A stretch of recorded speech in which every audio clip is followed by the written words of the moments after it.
India के map पर अरुणाचल प्रदेश का यह हिस्सा म्यांमार के अंदर एक खंजर की तरह क्यों घुसा हुआ है? इसे विजयनगर कहते हैं। 1960 के दशक तक ये इतना घना और अनजान जंगल था कि यहाँ पहुंचने का कोई रास्ता ही नहीं था। तभी भारत सरकार को भनक लगी कि म्यांमार की तरफ से लोग इस खाली इलाके में घुसपैठ कर रहे हैं। अगर इन्हें नहीं रोका गया तो मैप का ये पूरा हिस्सा हमेशा के लिए हाथ से निकल जाएगा। इसे रोकने के लिए भारतीय सेना ने मई 1961 में ऑपरेशन श्री जंग लॉन्च किया। मेजर सुमेर सिंह की अगुवाई में असम राइफल्स के जवान यहाँ पहुंचे, लेकिन जमीन पर पक्का दावा करने के लिए वहां भारतीय आबादी का बसना भी जरूरी था। इसलिए भारतीय वायुसेना ने अपने डकोटा विमानों से असम राइफल्स के करीब 200 जवानों और उनके परिवारों को सीधा इन जंगलों के बीच बनी एक कच्ची हवाई पट्टी पर उतारा। रातों रात पेड़ों को काटकर पूरा गांव बसाया गया और बिना एक भी गोली चलाए भारत ने मैप के इस बड़े हिस्से को हमेशा के लिए लॉक कर दिया। अंग्रेजों ने रातों रात कोलकाता को छोड़कर दिल्ली को भारत की नई राजधानी क्यों बना दिया?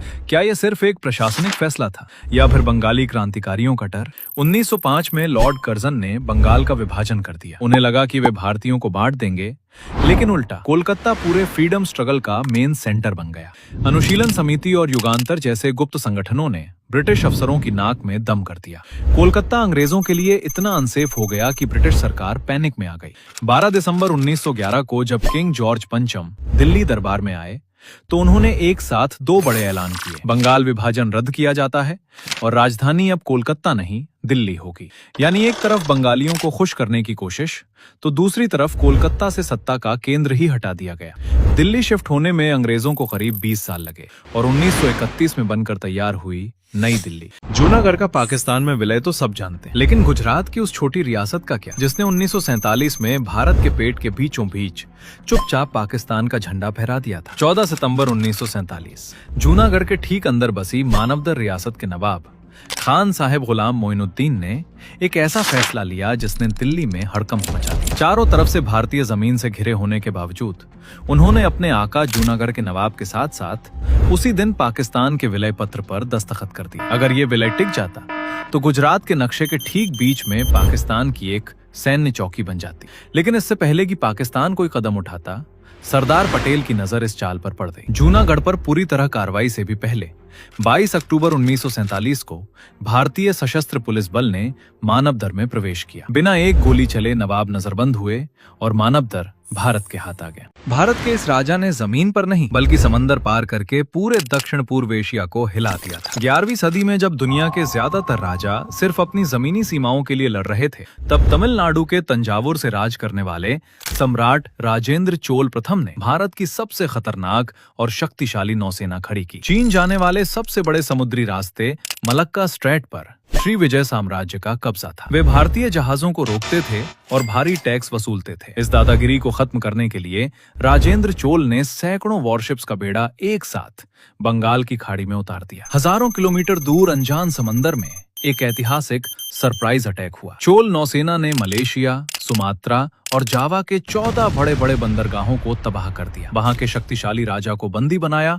और व्यापारिक रास्तों पर अपना एक छत्र राज कायम कर लिया। इस एक जीत ने पूरे बंगाल की खाड़ी को चोल झील में बदल दिया और दुनिया में भारत का डंका हमेशा के लिए बजा दिया। उत्तराखंड के उत्तरकाशी डिस्ट्रिक्ट में स्थित है गंगोत्री नेशनल पार्क। इसी नेशनल पार्क के अंदर गंगोत्री ग्लेशियर है, जहां से भागीरथी रिवर का उद्गम होता है। भागीरथी और अलकनंदा देवप्रयाग में मिलकर गंगा रिवर बनाती है। गंगोत्री नेशनल पार्क के अंदर और इसके आसपास केदार गंगा, जद गंगा और भिलंगना जैसे इम्पोर्टेंट ट्रिब्यूटरीज भी मिलती हैं। वाइल्ड लाइफ भी उतनी ही इम्पोर्टेंट है। यहाँ snow leopard, Himalayan tahr, blue sheep और मस्क डियर मिलते हैं, जबकि फ्लोरा में एल्पाइन फॉरेस्ट और कॉनिफर वेजिटेशन पाई जाती है। गंगोत्री ग्लेशियर भागीरथी रिवर का सोर्स है, गंगा रिवर का नहीं। गंगा का निर्माण देवप्रयाग में भागीरथी और अलकनंदा के संगम से होता है। गंगोत्री नेशनल पार्क अपर हिमालयन इकोसिस्टम का हिस्सा है। क्लाइमेट चेंज के कारण ग्लेशियर रिट्रीट हो रहा है, जिसका direct impact reverse, ground water, agriculture और हाइड्रो पावर पर देखने को मिलता है। इंडिया की असली ताकत सिर्फ आर्मी या नेवी में नहीं, बल्कि इन 7 स्ट्रेटेजिक लोकेशंस में छुपी है। सबसे पहले सियाचिन ग्लेशियर, दुनिया का सबसे ऊंचा बैटलफील्ड, जहां हमारे सोल्जर्स दुश्मन के साथ साथ -50 डिग्री सेल्सियस तक के एक्सट्रीम वेदर से भी लड़ते हैं। अगला है सिलीगुड़ी कॉरिडोर यानी चिकन्स नेक, सिर्फ 22 किलोमीटर चौड़ा ये कॉरिडोर पूरे नॉर्थ ईस्ट इंडिया को मेनलैंड से जोड़ता हमारे उधर है। अब देंगे। चलते हैं अंडमान और निकोबार आइलैंड्स। यहाँ से इंडियन नेवी को मलाक्का स्ट्रेट के पास दुनिया के सबसे बिजी शिपिंग रूट्स पर स्ट्रेटेजिक मॉनिटरिंग का एडवांटेज मिलता है। इसके बाद लक्षद्वीप सिर्फ एक टूरिस्ट डेस्टिनेशन नहीं बल्कि इंडिया की वेस्टर्न मैरिटाइम सिक्योरिटी का एक बहुत इंपॉर्टेंट हिस्सा है। रण ऑफ कच्छ दिन में सफेद रेगिस्तान दिखता है, लेकिन पाकिस्तान बॉर्डर के पास होने की वजह से ये इंडिया के सबसे स्ट्रेटेजिक बॉर्डर रीजन्स में से एक है। अगला है पल्क स्ट्रेट। इंडिया और श्रीलंका के बीच स्थित ये narrow sea passage maritime security, coastal surveillance और एंटी स्मगलिंग ऑपरेशंस के लिए बहुत इंपॉर्टेंट माना जाता है। और आखिरी है नाथुला पास। लगभग 14,000 फीट की ऊंचाई पर स्थित ये पास डिफेंस के साथ साथ बॉर्डर ट्रेड और कनेक्टिविटी के लिए भी बहुत इंपॉर्टेंट है। ऐसे ही इंडिया को एक्सप्लोर करने के लिए हमारे साथ जुड़े रहिए। मिलते हैं अगले वीडियो में। जय हिंद।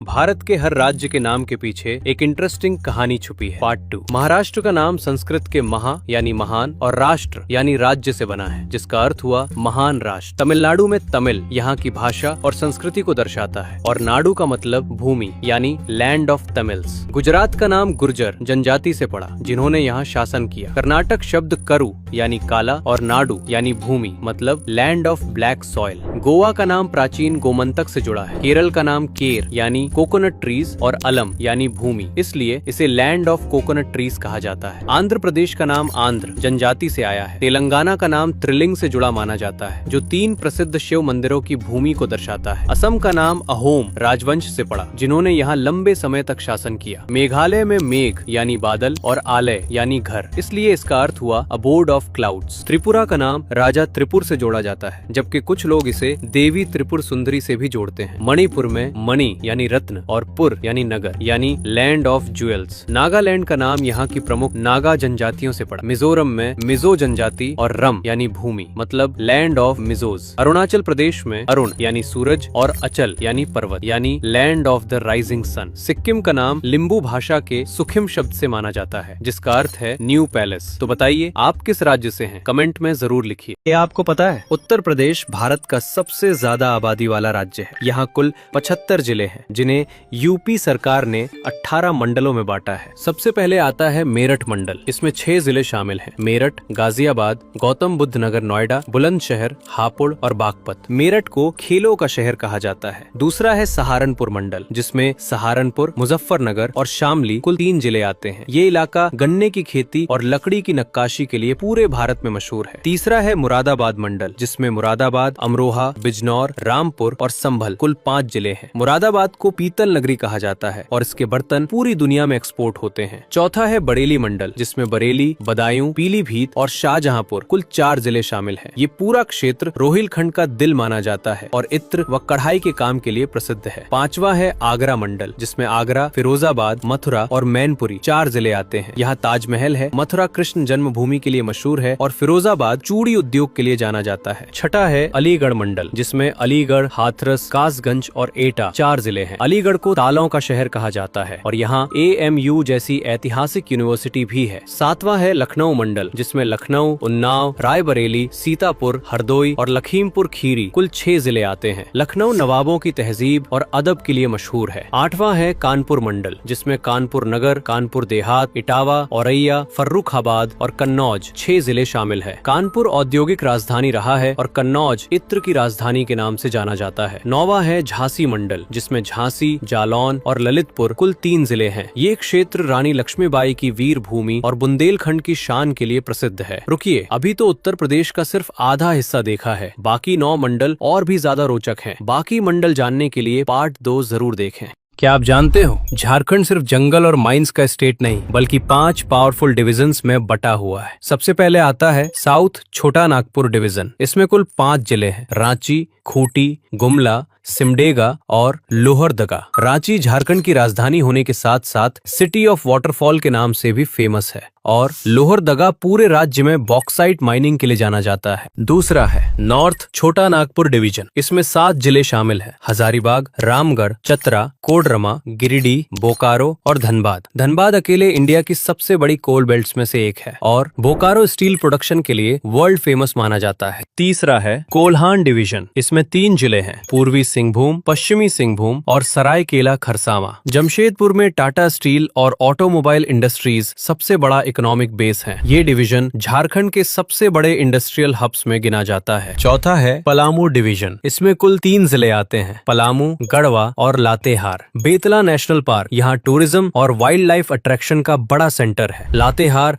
और आसपास के फॉरेस्ट एरियाज अपनी नेचुरल ब्यूटी के लिए काफी फेमस हैं। पांचवा और आखिरी है संतल पगारना डिवीजन। इसमें 6 जिले हैं: दुमका, देवघर, गोड्डा, जामताड़ा, पाकुड़ और साहिबगंज। पाकुड़ का ब्लैक स्टोन बांग्लादेश तक एक्सपोर्ट होता है। देवघर टूरिज्म और रिलीजियस इकोनॉमी का बहुत बड़ा सेंटर माना जाता है। अब कमेंट करके बताइए आपका जिला क्या आपको पता है? पश्चिम बंगाल राज्य में कुल 23 जिले हैं जिन्हें 5 डिविजन्स में बांटा गया है। सबसे पहले बात करते हैं जलपाईगुड़ी विभाग की, जो अपने tea gardens, wild life sanctuaries और हिल टूरिज्म के लिए मशहूर है। यहाँ कुल 5 जिले आते हैं: दार्जिलिंग, कलिम्पोंग, अलीपुरद्वार, जलपाईगुड़ी और कूच बिहार। अगला है मालदा विभाग, जो खास तौर पर मैंगो, सिल्क इंडस्ट्री और हिस्टोरिकल प्लेसेस के लिए प्रसिद्ध है। इसमें आते हैं कुल 4 जिले: उत्तर दिनाजपुर, दक्षिण दिनाजपुर, मालदा और मुर्शिदाबाद। तीसरा है बर्धमान विभाग, जो कोल इंडस्ट्री और राइस प्रोडक्शन का मुख्य केंद्र है। यहाँ भी 4 जिले हैं: बीरभूम, पश्चिम बर्धमान, पूर्व बर्धमान और हुगली। अब चलते हैं मेदिनीपुर विभाग की ओर, जो अपने सुंदर फॉरेस्ट, सी बीचेस और एग्रीकल्चर के लिए जाना जाता है। इसमें कुल 5 जिले शामिल हैं: पुरुलिया, बांकुड़ा, झाड़ग्राम, पश्चिम मेदिनीपुर और पूर्व मेदिनीपुर। अंत में आता है प्रेसिडेंसी विभाग, जो कोलकाता शहर के साथ साथ एजुकेशन और कल्चर के लिए प्रसिद्ध है। यहाँ कुल 5 जिले हैं: नदिया, उत्तर 24 परगना, कोलकाता, हावड़ा और दक्षिण 24 परगना। और हाँ, आप पश्चिम बंगाल के कौन से जिले से ये वीडियो देख रहे हैं, नीचे कमेंट में जरूर बताइए।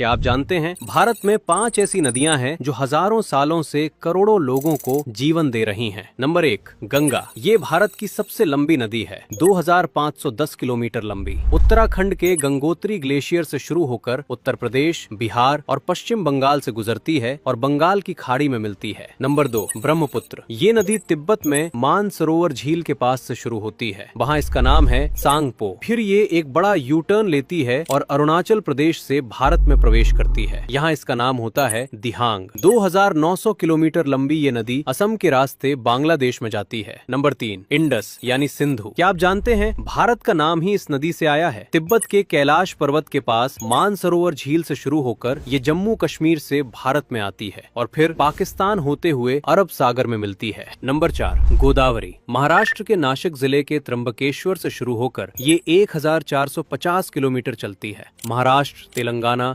छत्तीसगढ़ और आंध्र प्रदेश से गुजरती है और बंगाल की खाड़ी में जाकर मिलती है। नंबर 5, नर्मदा। ये भारत की सबसे अलग नदी है। मध्य प्रदेश के अमरकंटक से शुरू होकर ये 1290 किलोमीटर चलती है, लेकिन दिशा उल्टी है। जब बाकी सारी नदियां पूर्व की तरफ जाती हैं, नर्मदा पश्चिम की तरफ चलती है और अरब सागर में मिलती है। अगर आपको ये वीडियो अच्छा लगा तो लाइक जरूर करो और अपने दोस्तों को शेयर करो। भारत के मेनलैंड से लगभग 1200 किलोमीटर दूर बे ऑफ बंगाल के बीच बसे अंडमान एंड निकोबार आइलैंड्स भारत का एक केंद्र शासित प्रदेश है। ये 500 से ज्यादा छोटे बड़े आइलैंड से मिलकर बने हैं और भारत की समुद्री सीमा का अहम हिस्सा है। इनकी राजधानी पोर्ट ब्लेयर है, जहां मौजूद सेल्यूलर जेल आज भी आजादी की कहानी बताता है। यहाँ का राधानगर बीच एशिया के सबसे खूबसूरत बीचेस में गिना जाता है और यहाँ का पानी इतना साफ है कि 20 से 30 मीटर तक नीचे साफ साफ दिखता है। यहीं बैरन आइलैंड भी है, जो भारत का एकमात्र एक्टिव वोल्केनो है और यही है देश का सबसे दक्षिणी बिंदु इंदिरा पॉइंट। इन आइलैंड्स पर आज भी कुछ ट्राइब्स रहती हैं जो मॉडर्न दुनिया से लगभग अलग हैं और यही बात इस जगह को और भी खास बनाती है, जहां वोल्केनो,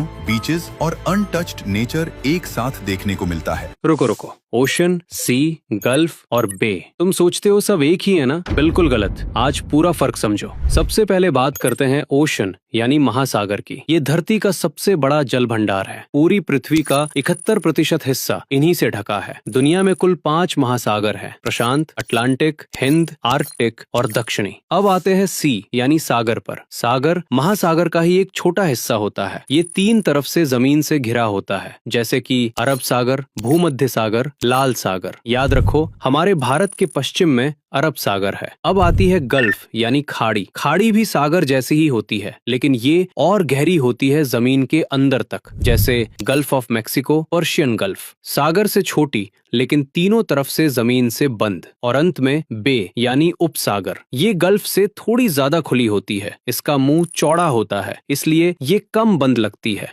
भारत के लिए सबसे जरूरी बंगाल की खाड़ी, ये दुनिया की सबसे बड़ी बे है। क्या आप जानते हैं एरिया के हिसाब से भारत का सबसे बड़ा और सबसे छोटा डिस्ट्रिक्ट कौन सा है? फर्स्ट नंबर पर आता है गुजरात का कच्छ जिला। ये जिला 45,674 स्क्वायर किलोमीटर में फैला हुआ है, जो पूरे गुजरात राज्य का लगभग 23.27% हिस्सा है। इसी जिले में मौजूद है रन ऑफ कच्छ, भारत का सबसे बड़ा नमक का रेगिस्तान। अब अगर दूसरे नंबर की बात करें तो वो है लद्दाख का लेह जिला। इसका कुल क्षेत्रफल लगभग 45,110 स्क्वायर किलोमीटर है और ये दुनिया के सबसे ऊंचे बसे हुए इलाकों में से एक है और यहाँ की एवरेज हाइट 11,000 फीट से भी ज्यादा है। तीसरा सबसे बड़ा जिला है राजस्थान का जैसलमेर, जिसे हम गोल्डन सिटी के नाम से भी जानते हैं। इतना ही नहीं, कच्छ और लेह का क्षेत्रफल इतना विशाल है कि ये अकेले ही गोवा, सिक्किम, त्रिपुरा, नागालैंड, मिजोरम, मणिपुर, मेघालय, केरल और हरियाणा जैसे पूरे राज्यों से भी बड़े हैं। और हैरानी की बात यह है कि भारत के सबसे छोटे डिस्ट्रिक्ट्स में से एक है पुडुचेरी का माहे जिला, जो सिर्फ 9 स्क्वायर किलोमीटर में फैला हुआ है।